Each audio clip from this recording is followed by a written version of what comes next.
വളരെ സിമ്പിളായിട്ട് ഉണ്ടാക്കിയെടുക്കാൻ പറ്റുന്ന നല്ലൊരു അടിപൊളി മസാല വടയുടെ റെസിപ്പി ആയിട്ടാണ് കേട്ടോ ഇന്ന് നമ്മൾ വന്നിട്ടുള്ളത്. ഇതിന് നമ്മൾ സാധാരണ പരിപ്പ് വടയ്ക്ക് വേണ്ടിയിട്ടുള്ള എല്ലാ ഇൻഗ്രീഡിയൻസും എടുക്കുന്നുണ്ട്. ഇതിൻ്റെ കൂടെ കുറച്ച് എക്സ്ട്രാ ഇൻഗ്രീഡിയൻസും കൂടെ നമ്മൾ ആഡ് ചെയ്യുന്നുണ്ട് കേട്ടോ. അപ്പോൾ നമുക്ക് പെട്ടെന്ന് തന്നെ വീഡിയോയിലോട്ട് പോവാം. അപ്പോൾ അതിന് വേണ്ടിയിട്ട് ഒരു മിക്സിയുടെ ജാറിലേക്ക് ഒരു ചെറിയ കഷ്ണം പട്ട, 3 പച്ചമുളക്, പിന്നെ ഒരു 5 അല്ലി വെളുത്തുള്ളി, ഒരു ചെറിയൊരു കഷ്ണം ഇഞ്ചി, പിന്നെ നമ്മളിതിലേക്ക് ചേർക്കുന്നത് 1 ടീസ്പൂൺ അളവിന് വലിയ ജീരകമാണ് ചേർക്കുന്നത്. ഇനി ഇതൊന്ന് നന്നായിട്ടൊന്ന് ക്രഷ് ചെയ്തെടുക്കണം. ഇത് കണ്ടില്ലേ ഇതുപോലെ കേട്ടോ. അപ്പോൾ ഇതിൽ 1-2 പച്ചമുളകൊക്കെ ഇതേ അങ്ങനെ തന്നെ കിടക്കുന്നുണ്ട്. അത് കുഴപ്പമില്ല. നമ്മളിതിൻ്റെ കൂടെ ഇനി നമ്മൾ പരിപ്പാണ് ആഡ് ചെയ്യാൻ പോകുന്നത്. അപ്പോൾ നമ്മളൊരു 4 മണിക്കൂറോളം കുതിർത്തെടുത്തിട്ടുള്ള കടലപ്പരിപ്പാണ് നമ്മൾ ഈ ഒരു മസാല വടയ്ക്ക് വേണ്ടി എടുക്കുന്നത് കേട്ടോ. അപ്പോൾ നമ്മളിതാ പരിപ്പ് കുതിർത്ത് വെച്ച പരിപ്പ് മുഴുവനായിട്ട് നമ്മൾ മിക്സിയുടെ ജാറിലേക്ക് ചേർത്ത് കൊടുക്കുന്നുണ്ട്. ഇനി ഇതിൽ നിന്ന് 1 ടീസ്പൂൺ അളവിന് നമ്മൾ മാറ്റി വെക്കുന്നുണ്ട് കേട്ടോ. അത് നമുക്ക് ലാസ്റ്റ് ചേർക്കാൻ വേണ്ടിയിട്ടാണ്. ഇനി ഇത് നന്നായിട്ട് ഇനി ഒന്ന് അരച്ചെടുക്കണം. അതായത് പേസ്റ്റ് പോലെയല്ല, നമ്മൾ സാധാരണ പരിപ്പ് വടയ്ക്ക് അരച്ചെടുക്കുന്നതിനേക്കാളും കുറച്ചുകൂടെ നന്നായിട്ടൊന്ന് അരച്ചെടുക്കണം. ഇത് കണ്ടില്ലേ ഈ ഒരു കൺസിസ്റ്റൻസിയിൽ കേട്ടോ. ഇനി നമ്മളിതൊരു ബൗളിലേക്ക് മാറ്റുന്നുണ്ട്. അപ്പോൾ നമ്മൾ നേരത്തെ ഒരു പച്ചമുളകൊക്കെ അരയാതെ കണ്ടിട്ടുണ്ടായിരുന്നു അല്ലേ. അപ്പോൾ അതെല്ലാം ഇപ്പോൾ നന്നായിട്ട് തന്നെ മിക്സായി പൊടിഞ്ഞു വന്നിട്ടുണ്ട് കേട്ടോ. അപ്പോൾ നമ്മുടെ പരിപ്പ് ഇത് ഇവിടെ മിക്സ് ഇവിടെ റെഡി ആയിട്ടുണ്ട്. കണ്ടില്ലേ ഈ ഒരു പരുവത്തിൽ വേണം നമ്മളിത് അരച്ചെടുക്കാനായിട്ട്. ഇനി നമ്മളിതിലേക്ക് നന്നായിട്ട് പൊടിയായി ചോപ്പ് ചെയ്തിട്ടുള്ള കുറച്ച് കറിവേപ്പില, കുറച്ച് മല്ലിയില, ഒരു മീഡിയം സൈസ് സവാള ഇത്രയും ചേർത്ത് കൊടുക്കുക. പിന്നെ നമ്മൾ മാറ്റി വെച്ചിട്ടുള്ള ആ ഒരു കടലപ്പരിപ്പും കൂടെ ചേർത്ത് കൊടുക്കുക. പിന്നെ ആവശ്യത്തിന് ഉപ്പും ഒരു 1/4 ടീസ്പൂൺ അളവിന് കാശ്മീരി റെഡ് ചില്ലി പൗഡറും കൂടെ ചേർക്കുന്നുണ്ട്. അതൊരു ചെറിയൊരു കളർ കിട്ടാൻ വേണ്ടിയിട്ടാണ് കേട്ടോ നമ്മൾ ചേർക്കുന്നത്. അപ്പോൾ ഇനി നമ്മൾക്കിത് നല്ലപോലെ കൈ വെച്ച് നല്ലപോലെ തിരുമ്മി കുഴച്ചെടുക്കണം കേട്ടോ.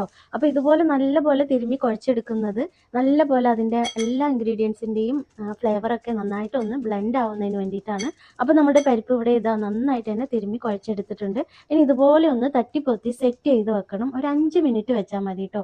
കൂടുതൽ സമയമൊന്നും വെക്കേണ്ട ആവശ്യമില്ല. അപ്പോൾ ഒരു 5 മിനിറ്റ് കഴിയുന്ന സമയത്ത് നമ്മളിത് ഒന്നുകൂടെ ചെറുതായിട്ടൊന്ന് മിക്സ് ചെയ്തെടുക്കുന്നുണ്ട്. സവാളയിലെ വെള്ളമൊക്കെ ഒന്ന് ഇറങ്ങിയിട്ടുണ്ടാവും കേട്ടോ. അപ്പോൾ ഈ ഒരു സമയത്ത് അതുകൊണ്ട് ചെറുതായിട്ടൊന്ന് മിക്സ് ചെയ്താൽ മതി.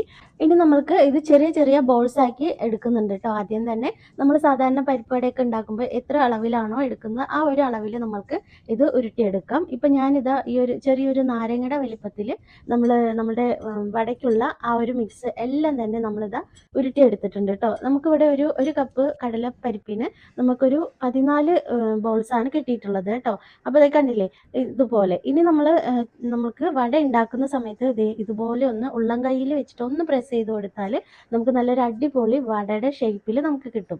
അപ്പോൾ വളരെ സിമ്പിളാണ് കേട്ടോ. ഇനി നമുക്കിത് നല്ലപോലെ ചൂടായ ഓയിലിലേക്ക് ഇത് ഓരോന്നായിട്ട് ചേർത്ത് കൊടുക്കാം കേട്ടോ. അപ്പോൾ നമ്മൾ എടുക്കുന്ന ഓയിലിനനുസരിച്ച് നമുക്ക് വട നമുക്ക് ചേർത്ത് കൊടുക്കാം.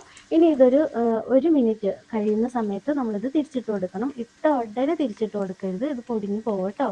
അപ്പോൾ സ്നാക്സ് ഒക്കെ ഉണ്ടാക്കുന്ന സമയത്ത് അതിൻ്റെ ഫ്ലെയിമിൻ്റെ കാര്യമൊക്കെ എല്ലാവർക്കും അറിയായിരിക്കും. എന്നാലും ഞാൻ പറയാണ്, നല്ലപോലെ ഓയിൽ ചൂടായതിന് ശേഷം നമ്മൾ മീഡിയം ഫ്ലെയിമിലിട്ട് വേണം നമ്മൾ ഏതൊരു സ്നാക്സും ഫ്രൈ ചെയ്തെടുക്കാൻ കേട്ടോ. അപ്പോൾ അതുപോലെ തന്നെയാണ് നമ്മളിവിടെ ഈ ഒരു മസാല വടയും ഫ്രൈ ചെയ്തെടുത്തിട്ടുള്ളത്.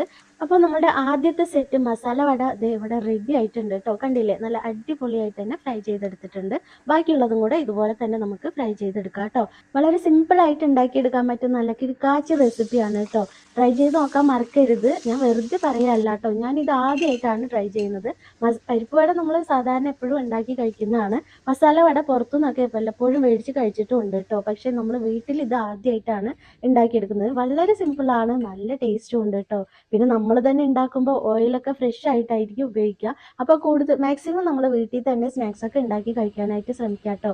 അപ്പോൾ നമ്മുടെ ഇതേ സ്നാക്സ് കണ്ടില്ലേ എന്താ പറയുക നല്ല ക്രിസ്പിയാണ്. അതുപോലെ തന്നെ ഉള്ളിൽ നല്ല സോഫ്റ്റും ആണ്. നന്നായിട്ട് കുക്കായി വന്നിട്ടുണ്ട് കേട്ടോ. അപ്പോൾ തീർച്ചയായും ട്രൈ ചെയ്ത് നോക്കുക. വളരെ സിമ്പിളായിട്ട് നല്ല ടേസ്റ്റി ആയിട്ടുള്ള ഒരു അടിപൊളി ഈവനിങ് സ്നാക്സ് ആണ്. അപ്പോൾ ഇതേ കണ്ടില്ലേ പൊട്ടിച്ച് കാണിച്ചു തരാം. കണ്ടില്ലേ ഉൾഭാഗമൊക്കെ നല്ലപോലെ വെന്തിട്ടുണ്ട്. അതുപോലെ പുറം ഭാഗം നല്ല ക്രിസ്പിയാണ് കേട്ടോ. എനിക്ക് എന്തായാലും ഇത് നല്ല ഇഷ്ടപ്പെട്ടു. എനിക്ക് മാത്രമല്ല മക്കൾക്കും മിക്കാർക്കും എല്ലാവർക്കും ഇഷ്ടപ്പെട്ടു. അപ്പോൾ നിങ്ങളും ട്രൈ ചെയ്ത് നോക്കുക. അപ്പോഴേ നമ്മുടെ ഇന്നത്തെ ഈ ഒരു റെസിപ്പി വീഡിയോ ഇഷ്ടമായിട്ടുണ്ടെങ്കിൽ ഒന്ന് ലൈക്ക് ചെയ്യാനും ഷെയർ ചെയ്യാനും ഒന്നും മറക്കരുത് കേട്ടോ. അതോടൊപ്പം തന്നെ നമ്മുടെ ചാനൽ ആദ്യമായിട്ടാണ് കാണുന്നതെങ്കിൽ ഒന്ന് സബ്സ്ക്രൈബ് ചെയ്ത് സപ്പോർട്ട് ചെയ്യാനും മറക്കല്ലേ. അപ്പോൾ എല്ലാവരും നല്ല ഹാപ്പി ആയിട്ടും ഹെൽത്തി ആയിട്ടിരിക്കുക. ഇൻഷാ അല്ലാഹ് നമുക്ക് മറ്റൊരു വീഡിയോ ആയിട്ട് വീണ്ടും വരാം. താങ്ക്